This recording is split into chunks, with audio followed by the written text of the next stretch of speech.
ربنا واتنا في الدنيا حسنة وفي الآخرة حسنة وقنا عذاب النار يا ولي الصراط من الذرية ربنا وخير دعاء ربنا اغفر لنا ولي وللمؤمنين يوم يقوم الحساب لكي نرحم بعض خطانا خيرا صغيرا اللهم اعز بمولانا صاحب السماء فرج ملكك ولا تخسر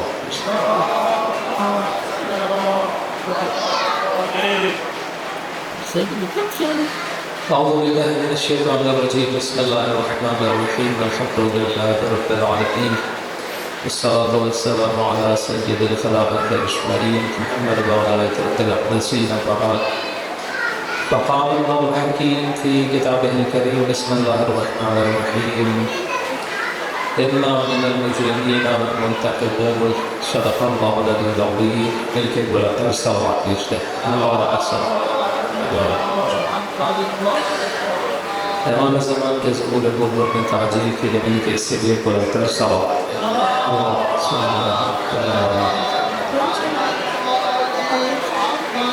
دعا کی قبولیت گناہوں کی مغفرت اور ہر بلا مصیبت و آفت سے حفاظت کے لیے برابر سلامت اللہ سلام حضرات کرام عصر غیبت ہے اور زمان صاحب زمان کی غیبت اور اقامت کا حسن اور اس اصل میں اس زمانے میں مہم ترین ذمہ داری یہ ہے کہ انسان اپنے زمانے کے اقامت کی معرفت حاصل کرے اسے جانے اسے پہچانے اور اس کی پہچان کے ذریعے اللہ کی قرب کی راہ اور راستے کو طے کرے اور اس قدر مہم ہے کہ شیعہ سنی نے اس روایت کو نقل کی ہے پیغمبر اکرم صلی اللہ علیہ وسلم سے کہ آپ نے فرمایا کہ جو شخص اس حال میں مر جائے کہ وہ اپنے زمانے کے امام کی معرفت نہ رکھتا اسے پہچانتا نہ ہو من مات ولم یعرف امام زمانہ مات میتۃ الجاہلیہ تو وہ جاہلیت یعنی کفر کی موت مرے گا جہالت نہیں جہالت یعنی لا علمی جاہلیت یعنی اسلام سے قبل کی موت اتنا معرفت امام ضروری ہے کہ در اصل اگر یہ کہا جائے کہ انسان کی خلقت کے مقاصد میں سے ایک مقصد زمین پر خدا کی حجت کو جاننا ہے تو اس چیز میں مبالغہ نہیں ہوگا کیونکہ قرآن مجید میں جو آیت ہے وَمَا خَلَقْتُ الْجِنَّ وَالْإِنسَ إِلَّا لِيَعْبُدُونَ ہم نے جن و انس کو خلق کیا تھا کہ وہ ہماری عبادت کریں مفسرین نے لکھا ہے یہاں پر لیعبدون سے مراد ہے ای لیعرفون یعنی کہ مجھ خدا کی معرفت حاصل کریں جب تک معرفت نہیں ہوگی خدا کی عبادت نہیں ہو سکتی یعنی یہ خدا ہے جسے میں پہچانتا ہی نہیں پہچانتا میں اس کی عبادت کیا کروں گا جب امام سے پوچھا گیا کہ مولا معرفت سے کیا مراد ہے اللہ کی معرفت سے کیا مراد ہے مولا نے فرمایا کہ ہر زمانے کے امام کی معرفت خداوند متعال کی معرفت ہے یعنی کہ جو شخص اپنے زمانے کے امام کو اس کے صفات کو خصوصیات کو اس کے مقام و مرتبے کو کائنات میں خدا کی خدائی میں اس کی وجود کو پہچان گیا در اصل وہ خدا کو پہچان جائے گا کیوں؟ کیونکہ امام کے وجود کے اندر پروردگار عالم کی صفات تجلی کرتی ہے مثال کے طور پر اللہ تبارک و تعالیٰ کی ایک صفت ہے ممیت اور ایک صفت ہے محیی خدا زندہ کرتا ہے اور خدا موت دیتا ہے اب اس صفت کی تجلی کیسی ہوگی انسان کیسے دیکھے گا کہ پروردگار کس طرح مردوں کو زندہ کرتا ہے اور زندوں کو موت دیتا ہے اللہ نے اپنے بندوں کے درمیان اپنی حجت کے طور پر علی ابن ابی طالب کو رکھا علی نے زندوں کا جنازہ پڑھ کے مردہ کر کے بتایا خدا زندوں کو مارتا کس طرح سے یا علی اور مردوں کی قبر پہ جا کے ٹھوکر مار کے لوگوں کو دکھایا کہ خدا اگر چاہے تو صدیوں پرانے مدفون مردوں کو زندہ کس طرح کرتا ہے تو امام کی معرفت بہت ضروری ہے امام زمان کی معرفت حد درجہ ضروری ہے جس قدر ہم لوگوں کی متاسفانہ غفلت ہے صاحب زمان کے وجود سے اس سے بھی کئی گنا زیادہ ضروری ہے کہ ہم لوگ امام زمان کو جانیں کیوں؟ کیونکہ دیکھیے قرآن یہ بات کہتا ہے کہ یوم ندعو کل اناس بامامہم ہر روز قیامت ہر قوم کو اس کے امام کے ساتھ اٹھائیں ہم لوگ امیر المومنین کے پیچھے نہیں اٹھائے جائیں گے، ہم امام زمان کے ساتھ اٹھائے جائیں گے۔ یہ اور بات ہے کہ امام زمان خود امیر المومنین کے ساتھ اٹھائے جائیں گے۔ اب بات یہ ہے کہ اگر امام کو جانا جائے تو امام کی معرفت سے کیا مراد ہے؟ کیا امام کی معرفت سے مراد بس یہی ہے کہ ہم ان کا نام جان جائیں، ان کے القاب جان جائیں؟ مثلا ان کا نام وہی ہے جو رسول اللہ کا نام ہے، ان کی کنیت پیغمبر والی کنیت ہے، ان کے والد امام عسکری ہیں، ان کی والدہ جناب سیدہ نرجس خاتون ہے، یا مثلا غیبت صغرا ہوئی تھی، کم و بیش 100 سال رہی، پھر غیبت کبریٰ میں چلے گئے، آئیں گے بس۔ کیا امام زمان کی معرفت اتنی حد تک موقوف ہے یا اس سے آگے بھی کچھ ہے؟ اگر امام کی معرفت کو اس حد تک رکھا جائے تو یقین جانیے ہم سے زیادہ امام کو امام کے دشمن جانتے ہیں، وہ لوگ کے جو مہدویت کے خلاف ہیں، وہ لوگ کے جو صاحب زمان کے وجود کے خلاف ہیں، وہ لوگ کے جنہیں امام زمان کا وجود اپنے تمام وجود کے لیے، اپنے نظام کے لیے، اپنی دنیا کے لیے خطرہ نظر آتا ہے، وہ لوگ ہم سے زیادہ امام زمان کو جانتے ہیں۔ ہمارے لٹریچر کو، ہماری آیات کو، ہماری روایات کو، امام زمان سے متعلق جو کچھ بھی آیات اور روایت میں آئے، ان لوگوں نے انہیں ہم سے زیادہ پڑھا۔ حیف ہے کہ انسان اپنے زمانے کے امام کی معرفت کی طرف کوئی اقدام نہ کرے اور یوں امام کو چھوڑ دے، جانے ہی پہچانے ہی۔ یعنی دیکھیے رسول اللہ کے بعد امیر المومنین ہو یا سید الشہداء ہو، ان کی معرفت زمانے کے لوگ رکھتے تھے، جانتے تھے حسین کا کیا مقام ہے، معرفت کے باوجود بھی حسین کی نصرت نہیں کی۔ اگر کل امام زمان آ جائیں، میں امام کو جانتا ہی نہیں ہوں، میں امام کی کیا نصرت کر سکتا؟ عبید اللہ بن حر جوفی جب قصے بنی مقاتل کے بعد سید الشہداء سے ملا اور امام نے اسے اپنی مدد کے لیے بلایا، مولا کی مدد کو وہ نہیں آیا، امام نے اس سے کہا دیکھو میری بات سنو، اگر تم ہماری مدد کو نہیں آ رہے تو اس جگہ سے دور چلے جاؤ، کسی ایسی جگہ چلے جاؤ جہاں پہ تمہیں ہماری صدائے استغاثہ نہ آئے، جہاں تمہیں حسین کی حل میں ناصر کی صدا سنائی نہ دے، حل میں معین یعیننا کی صدا سنائی نہ دے۔ کہا کیونکہ جسے ہماری صدائے استغاثہ پہنچے، ہماری مدد کی اپیل پہنچے اور وہ ہماری مدد کو نہ آئے، خدا روز قیامت اسے جہنم میں ڈالے گا۔ کل اگر امام زمان آئے اور میں مولا کو جانتا ہی نہ ہوں، تعارف ہی نہیں ہے امام زمان کا میرے نزدیک کوئی، تو کیسے ممکن ہے میں امام کی مدد کر سکوں؟ جبکہ تاریخ میں ایسے شیعہ گزرے ہیں جو معرفت رکھنے کے باوجود امام زمان سے پیچھے ہو۔ لہذا معرفت سے مراد یہ ہے کہ انسان صفات کو جانے، شخصیت کو جانے، کردار کو جانے، امام کے وجود کے اندر جو اللہ نے خزینہ اور خزانہ رکھا ہے اس کو پہچانے۔ مثلا دیکھیں امام کی ایک صفت ہے منتقم، کہ امام انتقام لے رہا ہے، اور یہ صفت وہ صفت ہے جو رسول اللہ کو وقت معراج بتائی گئی، پیغمبر نے حضرت زہرا کو رسول اللہ نے اپنے اس دنیا سے جانے سے پہلے بتائی۔ یہ وہ صفت ہے جس صفت کے ساتھ سید الشہداء نے امام زمان کو شب عاشور میں یاد کیا۔ روایت میں کہ جب پیغمبر اکرم صلی اللہ علیہ وسلم معراج پر گئے تو اللہ تبارک و تعالیٰ نے ارشاد فرمایا کہ حبیب میں نے دنیا پر جب پہلی نگاہ کی تمام تر مخلوقات میں سے میں نے آپ کو چنا، لہٰذا میں محمود ہوں، آپ محمد ہیں۔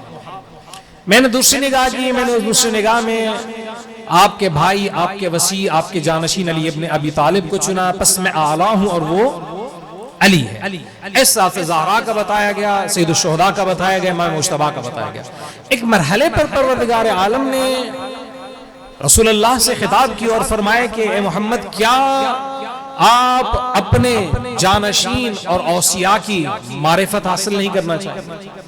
کیا آپ انہیں دیکھنا نہیں چاہیں گے؟ تو پیغمبر نے کہا پروردگار میں دیکھنا چاہوں گا۔ جب یہ کہا تو حکم ہوا کہ آپ چند قدم آگے بڑھائیں اور عرش خدا کی طرف دیکھیں۔ جیسی پیغمبر نے عرش خدا کی جانب دیکھا تو وہاں پر تمام ائمہ کے انوار موجود تھے، امیر المومنین سے لے کے تا امام زمان، اور پیغمبر فرماتے ہیں کہ ایک نور ایسا تھا کہ جو باقی انوار سے مختلف تھا۔ اس کی دو خصوصیات تھی، ایک یہ تھا کہ وہ نور قیام کی حالت میں تھا، اور فرمایا کہ وہ نور باقی انوار میں ایسے چمک رہا تھا جیسے کوئی چمکدار ستارہ ہوتا۔ کانہ کوکبن دری، چمکدار ستارے کی طرح ایک اپنی امتیازی خاصیت کے ساتھ نور چمکتا۔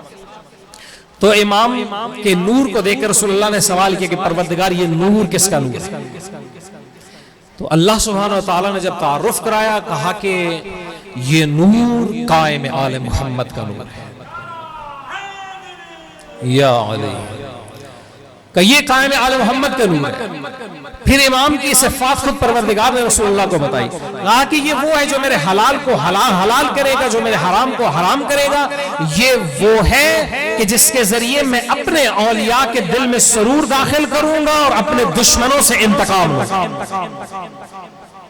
انتقام لیا۔ یعنی اس معراج کے سفر میں جو تعارف امام زمان کا کرایا گیا وہ منتقم کے طور پر تھا، اور پیغمبر اکرم کی جب وقت رحلت تھا تو بی بی دو عالم سلام اللہ علیہا رسول اللہ کی اس حالت کو دیکھ کر بے حد گریہ کر رہی تھی، اور پیغمبر اکرم نے جو مظالم ان کی ذریت پر ہونے تھے جب اس کی خبر دی تو بی بی زار و زار روئی، اور جب بی بی کی جب یہ حالت دیکھی پیغمبر نے تو اب قلب فاطمہ کی تسلی کے لیے، تشفی کے لیے آپ نے فرمایا کہ زہرا تھوڑا عرصہ گزرے گا کہ آپ کی اولاد میں سے خدا قائم کو بھیجے گا اور وہ ہر ظلم کا جو میری ذریت پر ہوگا اس کا آ کر انتقام لے گا۔ یہی الفاظ میں سید الشہداء نے شب عاشور امام زمان کو یاد کیا، کس صورت میں؟ منتقم کی صورت میں۔ منتقم یعنی منتقم خون حسین۔ اس لیے امام زمان اجل اللہ تعالیٰ فرج شریف کی جو نسبت ہے سید الشہداء کے ساتھ وہ بہت گہری ہے، بہت گہری ہے۔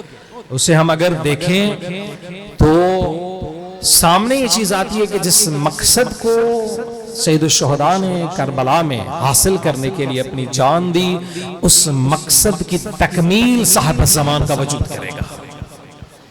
یہ جو آپ نے کہا تھا نا کہ میں سیر و تفریح کے لیے فساد کی خاطر نہیں نکل رہا، میں اس لیے نکل رہا ہوں لطلب الاصلاح فی امت جدی، میں اپنے جد مصطفیٰ صلی اللہ علیہ وآلہ وسلم کی امت کی اصلاح کے لیے نکل رہا ہوں، اور اس لیے نکل رہا ہوں تاکہ میں اپنے بابا علی کی سنت کو زندہ کروں۔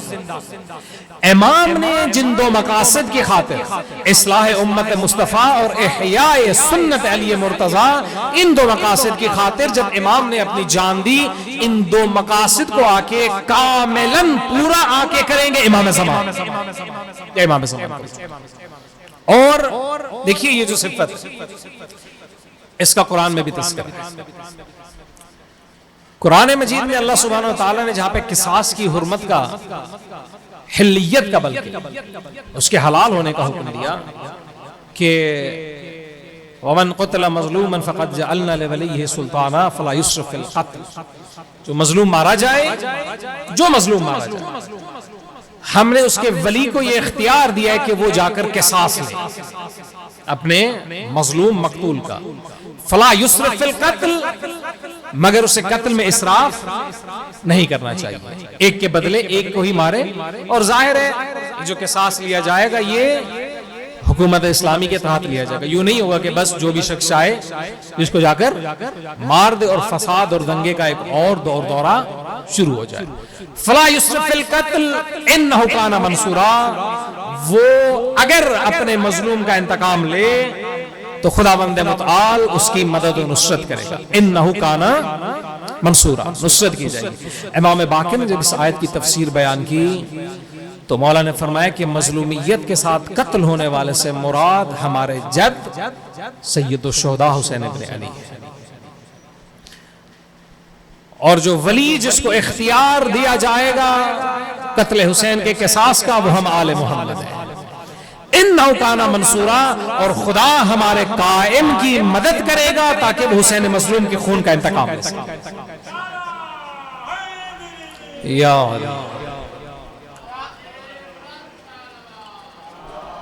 اللہم صلی علی محمد۔ تو منصور امام کا لقب ہے، اور یہ لقب امام کا موجود ہے زیارت مبارکہ عاشورہ۔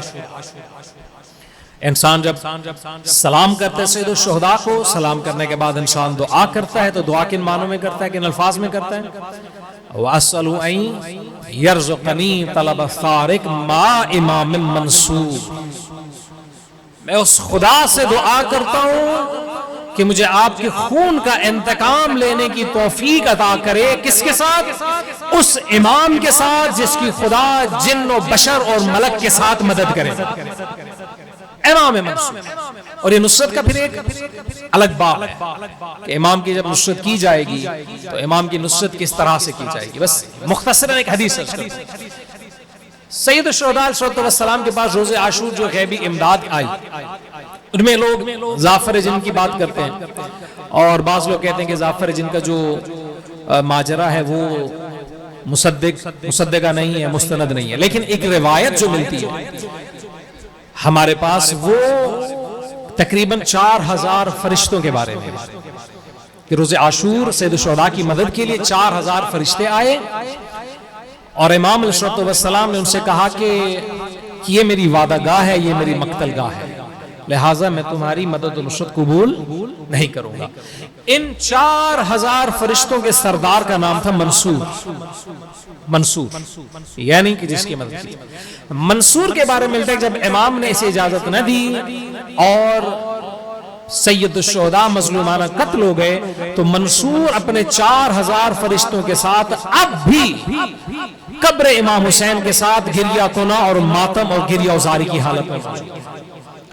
اور روایت کہتے ہیں جب امام زمان ظہور کریں گے تو سید الشہداء کے خون کے انتقام کی خاطر یہ منصور جو قبر حسین کا مجاور ہے اپنے 4000 فرشتوں کے ساتھ امام کے ساتھ شامل ہے۔ یہ منصور انہو کانا منصورا، یہ امام کا تذکرہ ہے۔ سید الشہداء کی زیارت ہے، اسی زیارت میں پھر اور جملے ملتے ہیں۔ تھوڑا سا آگے چلیں تو انسان پھر دعا کرتا ہے کہ آپ کو خدا مقام محمود تک پہنچائے۔ وَأَسْأَلُ أَن يَرْزُقَنِي طَلَبَ ثَارِي مَا إِمَامٍ هُدًى ظَاهِرٍ نَاطِقٍ بِالْحَقِّ، کہ ظاہر و ناطق اور حق کے امام کے ساتھ خدا مجھے آپ کے خون کی قصاص لینے کی توفیق عطا فرمائے۔ اور پھر امام زمان کی جو زیارات ہیں ان میں سید الشہداء کا تذکرہ کثرت کے ساتھ ملتا ہے۔ مل کے ایک امام کی ذات پہ صلوات بھیجتے ہیں، اللہم صلی علی محمد وعلی محمد۔ لہذا ضرورت اس امر کی ہے، آج کے دور میں جو کوئی بھی عزادار امام حسین ہے اسے چاہیے کہ وہ امام زمان کے لیے کام کرے۔ جو شخص بھی چاہتا ہے امام حسین کے مظلومانہ بہیمانہ قتل کا قصاص لیا جائے، اسے چاہیے کہ منتقم خون حسین کے لیے کام کرے، اپنے آپ کو آمادہ کرے، اپنے آپ کو پیش کرے، اپنے کردار و گفتار سے، اپنی رفتار سے صاحب الزمان کی طرف حرکت کرے۔ مثلا دیکھیے اصحاب جو ہے سید الشہداء کے، ان کی داستان بہت عجیب ہے۔ جو ناصران امام حسین ہیں، ایک مرتبہ صلوات پہ بلند ہے،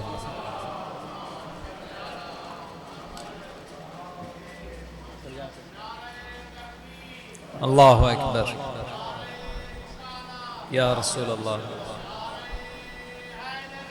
یا علی، اللہم صلی علی محمد وعلی محمد۔ شہداء کربلا میں ایک بڑی معروف و مشہور شخصیت ہے بنام سعید ابن عبداللہ حنفی۔ آپ نے اکثر نوحوں میں بھی نام آتا ہے سعید کا۔ سعید کی داستان بڑی عجیب اور حیرت انگیز داستان ہے۔ سعید کو اہل کوفہ نے جب پہلی مرتبہ خط لکھے تو سعید اتنا فصیح و بلیغ تھے کہ اہل کوفہ نے سعید کو چنا اور کہا کہ آپ امام حسین کے پاس ہمارے خط لے کے جائیں، کیونکہ سعید کی فصاحت و بلاغت پر انہیں اتنا یقین تھا کہ یہ سمجھتے تھے کہ سعید امام حسین کو کوفہ آنے پر قائل کر لے گا۔ تو اس پرخطر دور میں سعید اہل کوفہ کے خط لے کے مدینہ سید الشہداء کے پاس آئے، امام کا جواب لے کر پھر دوبارہ کہاں گئے؟ کوفہ۔ کوفہ سے پھر اہل کوفہ کے خط لے کے مکہ امام سے آ کر ملے، اور مکہ جب آئے تو امام کا جواب لے کر مسلم کے ساتھ، جناب مسلم بن عقیل سفیر حسین کے ساتھ سعید پھر سے کوفہ کی طرف، پھر سے دوبارہ کوفہ کی طرف اس پرخطر دور میں۔ یعنی یہ تقریباً آج کے دور میں جو سعید نے سفر کیا، اس دور میں گھوڑے پر صحراؤں کے اندر سختیوں کے اندر تقریباً 3 سے 4 ہزار کلومیٹر بنتا ہے. 4 ہزار کلومیٹر سے بھی زیادہ سعید نے سفر کیا اور مسلم کی سعید نے ببانگ دول بڑی کھل کر حمایت کی کوفہ میں. جب جناب مسلم نے علی الاعلان اپنی آمد کا اعلان کیا تو حضرت مسلم کے خطبے کے بعد 3 لوگوں نے خطبے دیے اور 3 شہداء کربلا. ایک حضرت حبیب بن مظاہر نے خطبہ دیا, ایک جناب عابس ابن ابی شبیب شاکری انہوں نے خطبہ دیا, اور تیسرا خطبہ سعید ابن عبداللہ حنفی نے دیا. اور پھر ہوا کیا, اہل کوفہ کے خطوط لے کر جب یہ آئے سید الشہداء کے پاس دوبارہ مکہ میں, پھر مکہ سے امام کے ساتھ چلے اور کربلا میں شہید ہوئے. لیکن شہید کس طرح سے ہوئے؟ سعید کی داستان امام کی نصرت کی شہادت میں کس طرح سے؟ عصر عاشور جب امام نے نماز پڑھی تو سعید امام کے سامنے کھڑے ہوئے, تیروں سے امام کا دفاع کیا, اور جب ڈھال کے ذریعے تیر روکنے میں ناکام رہے تو سعید نے اپنے بدن پر تیر لینا شروع کر. یہ لوگ تیر مارتے سید الشہداء کو, سعید امام کی طرف آنے والے تیروں کو اپنے بدن پر لگے. 13 کے قریب تیر جب سعید کے بدن پر لگے تو میں آغا جوادی آموری کو سن رہا تھا, وہ بیان کر رہے تھے ایک مرحلہ ایسا آیا کہ ایک تیر دشمن کی طرف سے چلا اور سعید کے بدن پر اعضاء میں کوئی ایسا جزو ایسا عضو موجود نہیں تھا کہ جس پہ وہ تیر کو لے سکے. لیکن سعید کو لگا کہ اس تیر کو اگر میں نے نہ روکا تو یہ تیر سید الشہداء کو لگے گا. اس اڑتے ہوئے چلے ہوئے تیر کے سامنے سعید نے اپنا چہرہ رکھا, اور جب سعید گرے سید الشہداء کی گود میں, اب سعید نے عجب بات. ہمارے ہاں بعض لوگ مکتب تشیع کے لیے ائمہ کے لیے اگر تھوڑا بہت کچھ کام کرتے ہیں تو منت لگاتے ہیں. یہ رویہ دیکھنے میں معاشرے میں بہت ملتا ہے. سعید ہزاروں کلومیٹر کا سفر کر چکا ہے, پرخطر راستوں میں اپنی جان داؤ پر لگا چکا ہے, ابن زیاد لعین کے سامنے کوفہ میں کھل کر مسلم کی حمایت کر چکا ہے. اب سعید زخمی حالت میں, جان کنی کی حالت میں کہاں پر ہے؟ سید الشہداء کی گود میں. اور کیا کہہ رہے ہیں امام کو؟ حل وفیت عہدی ابن رسول اللہ, اے حسین کیا سعید نے تجھ سے کیا ہوا وعدہ وفا کر دیا؟ مولا اس قدر اذیت اٹھانے کے باوجود سعید نے ایک جملہ نہیں کہا, دعویٰ تک نہیں کیا کہ مولا میں نے آپ کی خاطر بڑا کام کر لیا ہے, میں نے آپ کی خاطر کوئی بہت بڑا تیر مار دیا. نہیں, اپنی جان دینے کے بعد بھی سعید کہہ رہے حل وفیت عہدی ابن رسول اللہ, اے فرزند رسول کیا آپ سعید سے بھی راضی ہیں؟ اور دیکھیں امام اپنے مخلص چاہنے والے کو کس طرح سے نوازتے ہیں. جب سعید نے کہا حل وفیت عہدی ابن رسول اللہ تو امام نے کہا انت الامام فی الجنہ, اے سعید جس طرح آج تو میرے سامنے کھڑا رہا ہے, جنت میں داخل ہوتے وقت تو حسین کے سامنے حسین سے پہلے داخل ہے. یہ ہے وہ لوگ جو مخلصانہ کام کریں, اپنے وقت کے امام کی نصرت کی جانب جائیں. سید الشہداء کے پاس کچھ لوگ آئے اور کہنے لگے کہ یا ابن رسول اللہ ہم نے حاکم شام کو چھوڑ دی اور ہم اس کو چھوڑ کر آپ کی جانب آ گئے. امام نے کہا کہ اگر تم نے اسے چھوڑا تو ہم تمہیں اس سے زیادہ مال و دولت عطا کریں گے. عرض کرنے لگے ابن رسول اللہ ہمیں مال و دولت آپ سے نہیں چاہیے, ہمیں آپ سے کوئی غرض نہیں ہے, مال دولت شہرت عزت آبرو آپ سے کچھ نہیں چاہیے, ہم اپنے دین کی خاطر خدا اور رسول کی خوشنودی کی خاطر آپ کے پاس آئے. جب امام نے یہ بات سنی تو مولا گہری فکر میں چلے, سر کو جھکایا زمین پر, آپ اپنی انگلی سے انگشت سے مبارک سے خط کھینچنے لگے. کافی دیر فکر کرنے کے بعد امام نے اپنے سر مبارک کو اٹھایا اور کہا کہ میں تمہیں بہت ساری باتوں میں سے فقط ایک بات بتاؤں, فقط ایک بات. کہا کیا؟ کہا جو شخص ہم آل محمد سے مخلصانہ خدا اور اس کے رسول کی خاطر محبت رکھے, ہمارے دین اور ہمارے مکتب کی خدمت کرے, ہمارے لیے کام کرے, کسی اور غرض میں مبتلا نہ ہو. امام نے اپنی انگلیوں کو یوں جوڑا, کہ روز قیامت جب یہ اٹھایا جائے گا ہمارے ساتھ اس طرح سے اٹھایا جائے گا. اجر اگر انسان طلب کرے پروردگار عالم سے کرے. کام اگر انسان کرے للہ کرے، قربتیں للہ کرے، اور کسی پر کوئی منت گزاری نہ کرے، بلکہ احسان سمجھے آل محمد کا کہ وہ اسے اس در کی نوکری پر قبول کرے. سعید ابن عبداللہ حنفی نے کیا امام حسین پر احسان کیا؟ حر نے کیا امام حسین پر احسان کیا؟ خدا کی قسم امام حسین نے حر پر احسان کیا کہ اسے لعنت اللہ کے لشکر سے نکال کر رحمت اللہ کے زمرے میں داخل کر. اور اس احسان کے بعد احسان در احسان امام نے کیا کہ حر کے چہرے پر، اس کی پیشانی پر وہ رومال فاطمہ باندھا کہ جو 1000 تاج شاہی سے افضل ہے. اگر کوئی مخلصانہ آئے تو آل محمد اس طرح سے نواز دیتا ہے.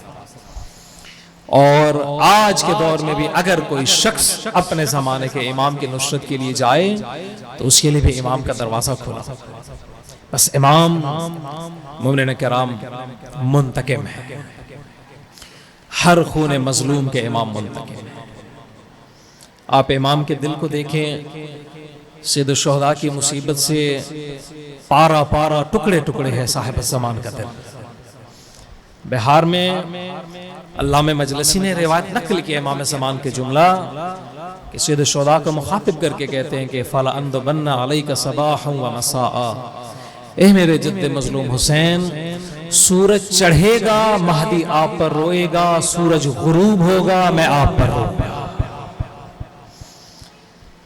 وَلَأَنْدُبَنَّ عَلَيْكَ صَبَاحًا وَمَسَاءً فَلَأَبْكِيَنَّ عَلَيْكَ بَدَلَ الدُّمُوعِ الدِّمَاءَ، کہا کہ میں آپ پر آنسو نہیں روؤں گا، جب آپ کی مظلومیت کو یاد کرے گا آپ کا یہ فرزند تو خون آپ کی مظلومیت پر روئے گا. یہ امام کہ ہم سید الساجدین کو یاد کرتے ہیں کہ امام 35 سال روئے ہیں اپنے بابا مظلوم. سید الشہداء کو سید الساجدین 35 سال خون روئے. خدا شاہد ہے امام حسین کو 1200 سالوں سے امام زمان خون کے آنسو رو رہے ہیں. اولین و آخرین میں کوئی بھی شخص امام زمان سے بڑا عزادار نہیں ہے. یہی وجہ ہے کہ جب امام ظہور فرمائیں گے تو آپ کعبہ کے ساتھ ٹیک لگا کر جب اپنا تعارف کرائیں گے تو ان تعارف کے 5 جملوں میں 3 جملے امام حسین کی مصیبت کے جملے. پہلا جملہ یہ الا یا اہل العالم انا الامام القائم، دنیا والوں میں قائم آل محمد ہوں. الا یا اہل العالم انا السمسام المنتقم، دنیا والوں میں خدا کا انتقام لینے والی، خدا کی انتقام لینے والی تلوار ہوں. پھر الا یا اہل العالم ان جدی الحسین قتلوہ عطشانا، دنیا والوں لوگوں نے میرے جد حسین کو بہتے دریا کے کنارے پیاسا ذبح کر دیا. ظلم یہ ہے نا، دریا بہتا رہے، لشکر یزید کے گھوڑے سیراب ہو جائیں اور حسین کا ششماہا تیر سے سیراب کیا جائے. ظلم یہ ہے کہ عباس علمدار جب جا کر پانی مانگے، یہ لعین کہ عباس ساری دنیا اگر پانی بن جائے، سارا پانی ہمارے قبضے میں ہو، پھر بھی حسین کو ایک قطرہ پانی کا نہیں دیں گے. قافلہ رہ گیا ایک دشت بلا میں تنہا، جن کی میراث تھی کوثر انہیں پانی نہ.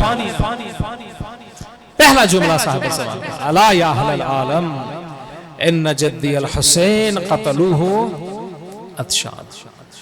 پھر کہا الا یا اہل العالم ان جدی الحسین سحقوہ عدوانا. اے دنیا والوں، نہ صرف پیاسا میرے جد مظلوم کو قتل کیا گیا، بلکہ قتل کرنے کے بعد حسین کے لاشے کو پامال کر دیا گیا. 10 سوار جب پہنچے نا ابن زیاد کے پاس، 10 سوار اسلام نے پوچھا تم لوگوں نے کیا ظلم کیا ہے؟ انہوں نے کہا مقتل کے جملے، انہوں نے کہا کہ ہم نے سینہ حسین پر جب گھوڑے دوڑائے ہم نے حسین کی پسلیوں کو اس کی پشت کے ساتھ ملا دیا۔ اس طرح سے امام کے بدن کی استخوان کو انہوں نے پامال کیا۔ علماء لکھتے ہیں کہ اس طرح سے شکستہ ہوئے حسین کے بدن کے استخوان یوں لگتا تھا کہ جس طرح کسی چکی میں دانے کو پیس دیا گیا۔ سحقوہ عدوانا، خدا شاہد ہے، امیر المومنین کی وصیت ہے، انسان لاش حسین کی پامالی پہ جتنا روئے اتنا کم ہے۔ سید الشہداء کے بابا امیر کائنات کو جب ضرب لگی، یہ نہج البلاغہ میں موجود ہے، امام نے اپنے فرزندان کو کہا کہ خبردار میرے قاتل کے لاشے کو مسلح مسخ پامال نہ کرنا۔ کیوں بابا؟ کہ میں نے تمہارے جد رسول اللہ سے سنا ہے کہ میت کو، مردار کو پامال نہ کرو، چاہے وہ لاشا کسی پاگل کتے کا ہی کیوں نہ ہو۔ کتنی مظلومیت ہے حسین کی۔ ایک جانور کے لاشے کا جتنا احترام ہے اتنا احترام حسین کے لاشے کا نہیں کیا۔ اور آخری جملہ، الا یا اہل العالم ان جدی الحسین طرحوہ عریانا، پامال کرنے کے بعد انہوں نے میرے جد مظلوم کے لاشے کو لوٹ لیا۔ کوئی آتا تھا امام کی عبا لوٹ جاتا تھا، کوئی آتا تھا امام کی قبا لوٹ جاتا تھا، کوئی آتا تھا امام کی تلوار و نیزے کو لے جاتا۔ ایک لعین آگے بڑھا عزادارو، اس نے ایک انگوٹھی کی خاطر امام کے ہاتھ کی انگلی کاٹ دی۔ الا لعنت اللہ علی القوم الظالمین سیعلم الذین ظلموا أی منقلب ینقلبون۔